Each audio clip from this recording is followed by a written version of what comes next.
Para quem não me conhece, eu sou Caleb São Martins, tenho 31 anos e moro em Rio Grande do Sul, o extremo do Brasil, né?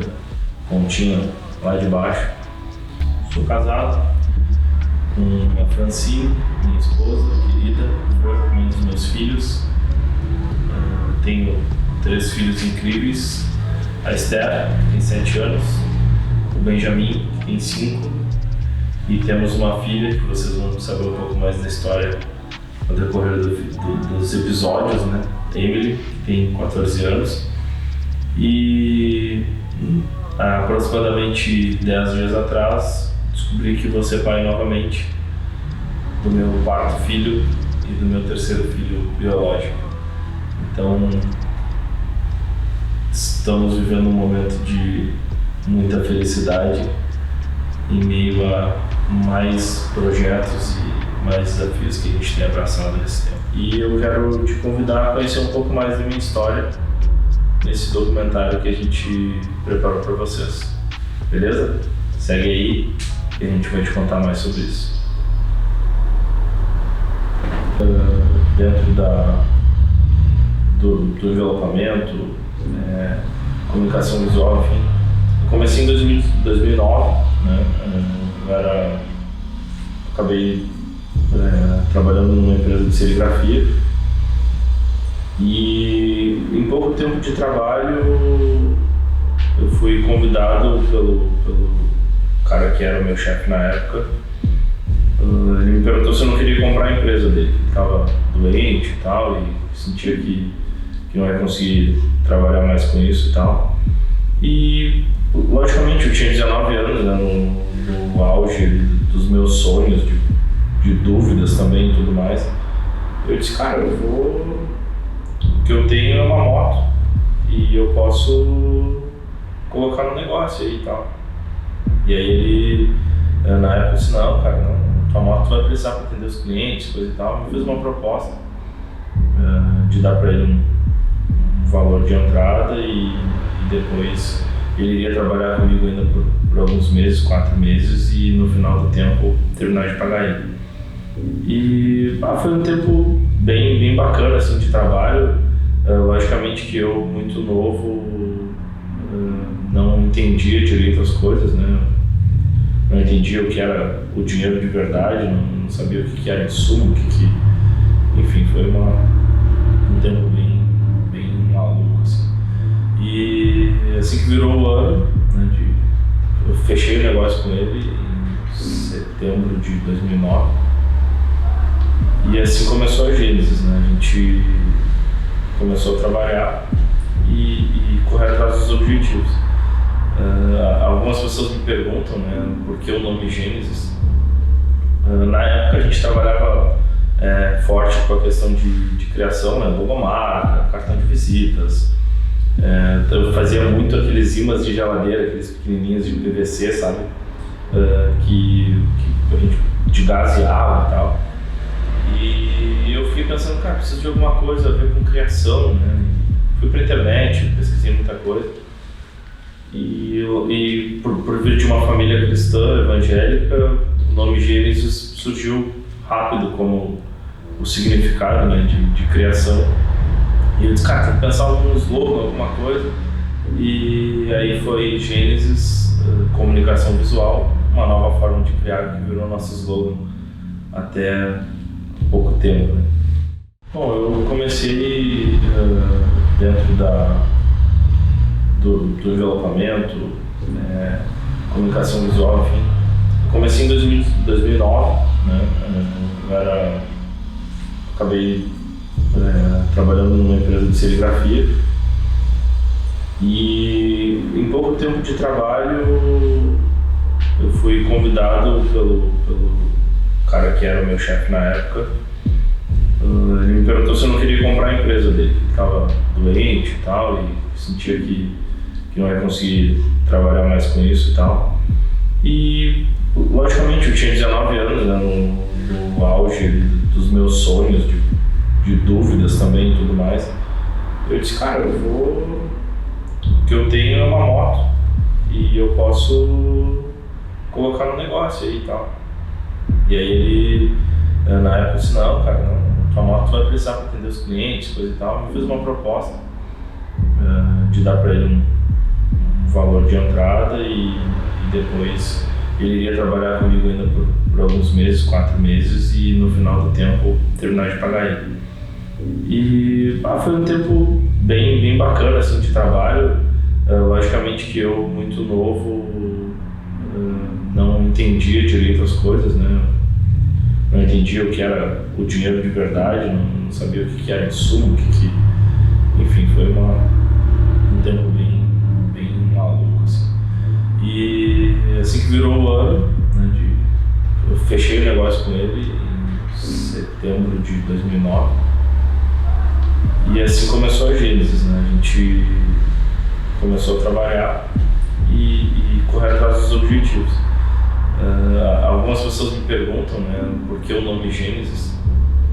Na época a gente trabalhava forte com a questão de criação, né, logomarca, cartão de visitas. Eu fazia muito aqueles ímãs de geladeira, aqueles pequenininhos de PVC, sabe? Que a gente, de gás e água e tal. E eu fiquei pensando, cara, preciso de alguma coisa a ver com criação, né? Fui pra internet, pesquisei muita coisa. E por vir de uma família cristã, evangélica, o nome Gênesis surgiu rápido como o significado, né, de criação. E eu disse, cara, tem que pensar algum slogan, alguma coisa. E aí foi Gênesis, comunicação visual, uma nova forma de criar que virou nosso slogan até pouco tempo, né? Eu comecei a atender mais clientes, né? A empresa, eu me desconectei totalmente do cara. E aí eu comecei a atender os meus clientes, né? Eu pegava a motinha, saía atrás então eu me especializei em placas de PS, aquelas de imobiliária, vende e aluga. Corria para todo lado, atendia cliente, vendia e tal, produzia. Na época eu tinha um primo meu que trabalhava numa financeira e ele fazia fechamento, parava 10 horas da noite e vinha para cá me ajudar. E a gente ficava até 1 ou 2 da manhã imprimindo aquele cheiro de tinta vinílica, aquela loucura, às vezes tentando achar cor, fazendo cor, misturando e tal, enfim, mas foi um tempo bem precioso, assim, de muito aprendizado, né? De conexões, de aprender a lidar com pessoas, aprender a cumprir prazos, aprender a lidar com a grana, com o que entrava, aprender a comprar, enfim, foi realmente um tempo de uma experiência muito vasta, assim. E logo eu comecei, logicamente, a enfrentar os desafios, né, de ter uma empresa, de ser uma empresa pequena, onde a gente tem que comprar, vender, produzir, dar a garantia, enfim, fazer tudo aquilo que uma empresa precisa, né? E eu me vi numa situação financeira muito maluca, assim, apertada e tal. E eu disse, cara, eu preciso arranjar um trabalho. Eu já tinha um funcionário que trabalhava junto comigo e eu comecei a me assustar, assim, eu disse, cara, eu preciso ter pelo menos uma renda fixa, alguma coisa. Na época surgiu uma oportunidade para mim para trabalhar numa empresa de vigilância, portaria e tal. E eu fui trabalhar, era 12/36, então eu trabalhava 12 horas, das 7 da manhã às 7 da noite, chegava em casa e trabalhava, né? Gravava a tela, fazia impressão e tudo mais. No outro dia cedo eu já estava trabalhando e eu tinha um funcionário que trabalhava só meio turno. Então eu acordava, já ia gravar a tela, fazer as coisas e tal, produzir para quando ele chegasse ter o que trabalhar. A gente trabalhava durante aquele dia, era o dia que eu também tinha para poder atender os clientes e tudo mais. Deixava tudo organizado e pronto para o outro dia, eu trabalhava de novo 12 horas e ele chegava para produzir, né? Então também foi um tempo maluco, assim, de correria, de enfrentar muitos desafios, até a minha família, que sempre me apoiou, né? Sempre tinha aquela dúvida de, pô, esse maluco trabalha com serigrafia, com adesivo, com coisas, esse cara, por que ele não vai estudar, fazer um concurso, enfim, né? Que todo mundo que trabalha com envelopamento 2010 também foi um ano de uma virada de chave, né? Eu, na época, eu namorava com a Fran, que hoje é minha esposa. Comecei a namorar com ela em 2010 e em julho de 2010 eu pedi ela em casamento. E a gente noivou em meio a toda essa turbulência de trabalho e coisa. A gente começou a construir nossa casa e eu estava até por isso que a gente estava numa situação financeira assustado, assim, até por ser muito novo também, tinha 20 anos ainda, 20, 21 anos. E eu lembro que a gente sonhava, falava muito e tal. Ela estava formada, né, se formando na faculdade, tinha feito um concurso já que tinha sido aprovado mesmo sem ter ainda sido chamado. E a gente, nesse turbilhão de emoções e situações, finalzinho de 2010, a gente decidiu que ia casar em 2011, em maio, por aí. E a gente começou a correr para finalizar a casa, finalizar os projetos e tudo mais. E a gente nem imaginava o que 2011 tinha para nós, assim, né? O que a gente poderia esperar desse ano. E foi um ano totalmente maluco na nossa vida, que veio assim para marcar de vez a minha vida e a minha história. Em março de 2011, eu atendi alguns clientes e tal, uns dias que a gente sempre tem uma história para contar, né? Fui mais de 3 vezes no centro da cidade ou para entregar algum serviço ou para receber algum dinheiro, alguma coisa de entrada, enfim. E naquele dia eu lembro que eu liguei para a Fran e disse: amor, hoje eu não vou te buscar no trabalho porque tá corrida aqui, eu já fui 3 vezes ao centro e não vou te buscar. E ela: não, tudo bem, tranquilo, volto de ônibus. E lembro que era umas 4h30 por aí. Cheguei em casa, minha mãe disse: cara, tu levou a documentação que teu pai pediu lá pro contador e tal? Eu esqueci. E eu lembro que a mãe disse assim pra mim: pô, meu filho, o pai sempre faz tudo que tu pede. Eu disse: ah, mãe, eu já falei até pra Fran que eu não vou levar ela, não vou buscar ela no trabalho, porque eu já fui 3 vezes e tal, mas já que é pro pai, eu vou ir. Aí já aproveito e busco a Fran. Aí a mãe tinha feito um bolo de chocolate. Eu comi aquele pedaço de bolo com meio copo de guaraná. Na época era magrinho ainda, acredito. E peguei a motinha e fui-me embora. Mais ou menos 10 para 5, a Fran saía às 5h30 e o contador fechava às 18. Então eu pensei: cara, eu vou buscar a Fran primeiro e depois eu passo no contador para deixar a documentação. Mas na verdade eu não fui nem no contador e nunca cheguei na Fran. No meio do caminho eu sofri um acidente de moto que foi muito grave, assim. Eu tive fratura exposta na perna esquerda, quebrei tíbia, fíbula, tornozelo. Realmente tive um livramento de Deus naquele dia, porque como foi o acidente, da forma que aconteceu, eu deveria ter perdido a vida, né? Minha perna está aqui, é um milagre. E, enfim, aquela sinaleira abriu para mim, eu fui avançar e o carro fez aproveitamento de sinal, acabou me batendo. E fui pro hospital, foi um momento bem duro, assim, para nós, para toda a família. Demorou para ser atendido, fui pro hospital, cheguei no hospital, fui transferido para outro hospital, porque o médico que estava atendendo naquele hospital que eu fui era um cara extremamente cruel, assim, né? Um cara, ele chegava ali, com certeza ele iria amputar minha perna na época. Inclusive ele me falou isso, porque eu cheguei até o bloco cirúrgico. E assim, é interessante que a forma como me levaram para lá, eu via nos olhos dos enfermeiros e todo mundo, tipo, pô, um cara novo desses, acabou a vida do cara, tipo isso, assim. E quando meu pai assinou um termo para me transferir para o hospital próximo, que era o hospital universitário. Todo mundo, assim, mudou o semblante, a alegria, já me colocando na maca e me transferindo e tal.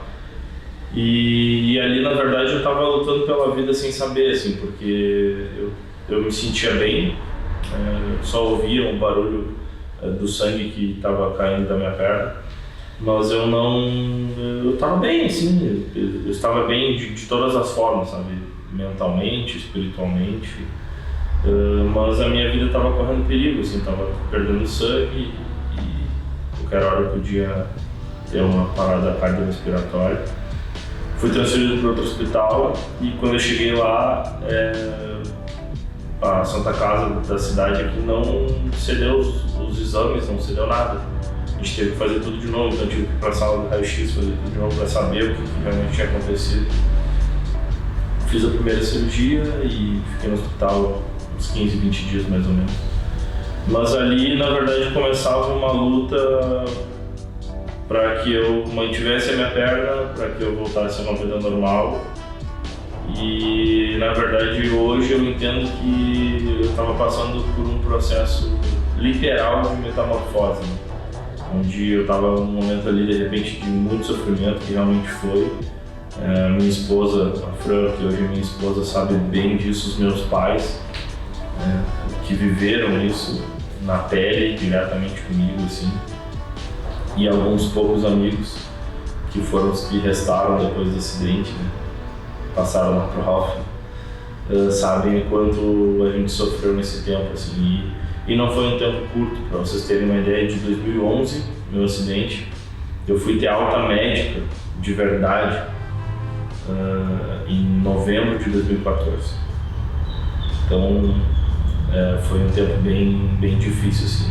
Eu acabei me casando em 2011 com a perna quebrada, uma haste intramedular, né?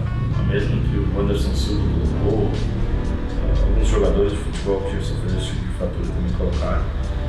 Mas eu, ao contrário deles, eu não voltei à minha forma física. Na verdade, cada vez que passava eu engordava um pouco mais, e dos 87 quilos que eu me acidentei, eu cheguei a 134 quilos.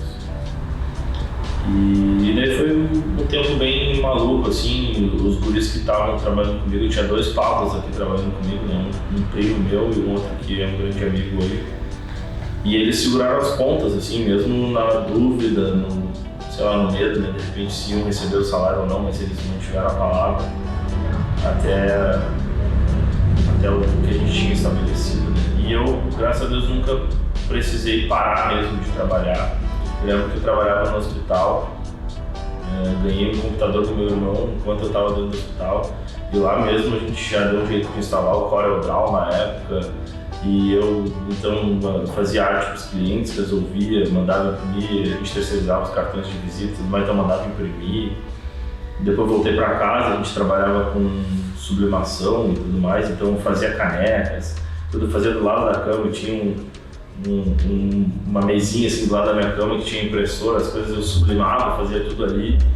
E então, assim, graças a Deus eu tive uma família que me deu respaldo, tive funcionários na época que eram amigos, né, que também se mantiveram comigo. Graças a Deus a gente nunca precisou atrasar salário, também a gente sempre honrou com tudo isso, foi muito bacana, assim, durante todo esse tempo.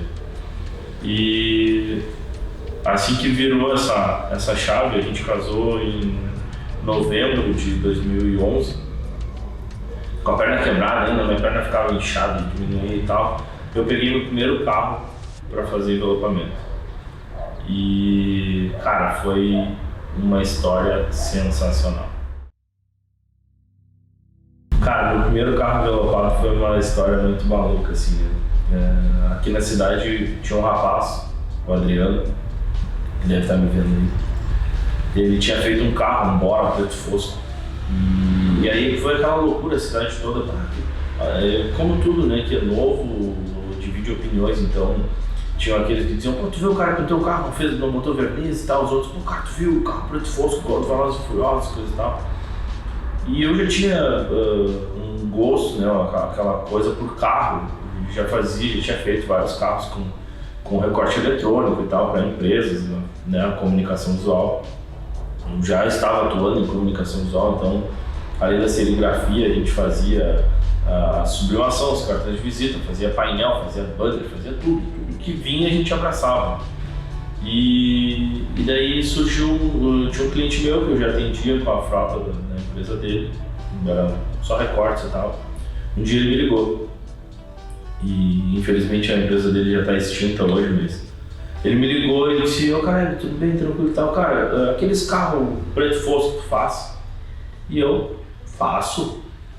Ele disse: "Não, estou comprando 2 Uno aqui na Fiat e tal, e um é preto e o outro os caras me fizeram quase 10 mil abaixo aqui porque ele é verde. Queria que ele ficasse preto e personalizado da empresa." E eu: "Claro, faço sim." Ele: "Então monta um orçamento aí e tal." Daí liguei pro Adriano, né, que já tinha feito isso. Eu disse: "Adriano, cara, é o seguinte, eu preciso fazer um carro preto fosco, quanto tu me cobra de mão de obra?"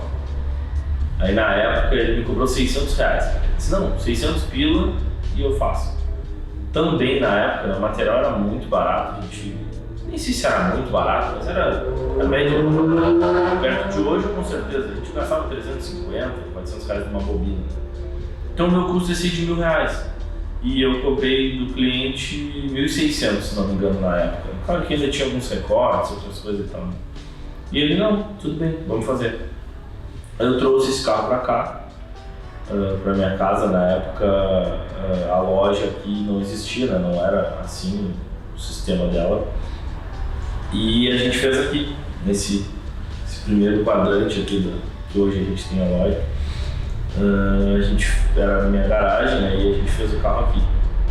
Era um Uno-Way, um carro cheio de peça plástica, uma coisa horrível. O carro era verde, então, quer dizer, hoje eu trabalho com envelopamento, sei que um carro troca de cor, o acabamento precisa ser outro, outra realidade. E eu peguei, na época a gente trabalhava com água, aplicava a moda bicho mesmo e tal, e foi. E o Adriano veio porque eu não sabia desmontar o carro, nunca tinha desmontado um carro, nunca tinha mexido em carro. Então, quando ele chegou aqui, eu já tinha envelopado o capô e o teto, que eram as peças que não precisavam desmontar. E o rack era fácil de remover, assim, tipo, tinha uma capa e as chavezinhas, e isso eu soube tirar de boa. Então eu não sabia tirar maçaneta, não sabia nada. Aí ele veio, me ajudou a fazer as portas, me ensinou como fazia o acabamento, como é que moldava e tudo mais. E tudo assim, um meio seco, meio água, mais água do que não sei o que, muito soprador. Estilete era aqueles grandão de cortar chapa de PS com umas lâminas desse tamanho e tal. E era aquilo ali. Só que obviamente eu terminei o carro e eu pensei assim: cara, eu preciso evoluir no acabamento, porque tem que ficar uma coisa melhor, assim. Eu acho que, não pode ser assim que funciona o envelopamento. E enquanto estava fazendo esse carro, a gente estava com um portão meio aberto assim aqui, passou um vizinho meu e disse: "Não, tu faz essas coisas de carro fosco?" "Tu faço." Ele disse: "Cara, eu tenho um carro do meu filho, não sei o que e tal, é branco." Ele não queria branco, queria um carro preto. "Dá pra tu fazer assim, um Sport Hobby?" Eu disse: "Claro que dá." Dei o orçamento para ele, ele fechou, e na sequência já peguei o carro para fazer também. O alemão, que é o Adriano, né, veio aqui ainda, me ajudou em alguns detalhes, mas aquele carro ali eu já fiz praticamente 90% dele sozinho. E aí foi o meu segundo carro envelopado, né, ainda em 2011.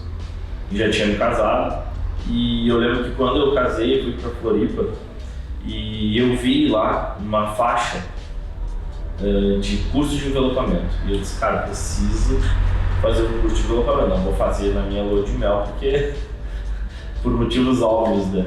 Mas a vontade foi grande, assim. E eu conversei com a Fran e disse: amor, eu preciso fazer um curso. E ela: vai fazer. E eu fui em fevereiro de 2012 já fazer meu primeiro curso em Floripa com o pessoal da Mate Black. Também espero que vocês estejam vendo, porque eu tenho um carinho por eles muito grande até hoje, uma gratidão, né? E fui lá, fiz o curso com eles por 3 dias. Foi muito bacana, assim, o que eu aprendi. E a partir dali eu comecei a voltar os meus olhos pro vinil. Queria trabalhar com vinil, ainda trabalhava com muita coisa, mas o meu sonho de fato era trabalhar com envelopamento, né? Com carros, enfim. Mas isso tudo precisava de um processo, que foi o que começou a acontecer a partir de 2012, quando a gente participou de uma feira que tem na cidade, que na verdade é uma feira de artesanato, mas existem vários lojistas, então tem revendas de carro, enfim, arquitetos, tem de tudo lá dentro. E surgiu a oportunidade de montar um stand lá com um carro dentro da feira fazendo envelopamento ao vivo. E aí sim começou a mudança de chave na minha vida e na empresa Gênesis.